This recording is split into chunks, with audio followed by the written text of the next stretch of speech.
হে মানুষ সকল, তোমরা দুনিয়ার মধ্যে, এই পৃথিবীর মধ্যে পাক পবিত্র খাবার তোমরা গ্রহণ করো। কুলু মিম্মা ফিল আরদি হালালাও তাইয়্যিবা।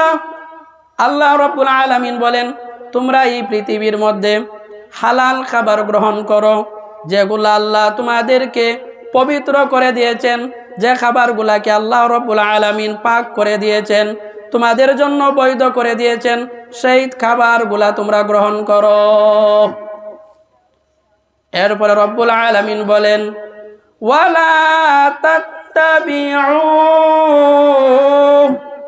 খুতুওয়াতিশ শাইতান, এবং তোমরা শয়তানের পথ অনুসরণ করো না, শয়তানের দেখানো পথে তোমরা চলো না। ইন্নাহু লাকুম আদুউম মুবিন,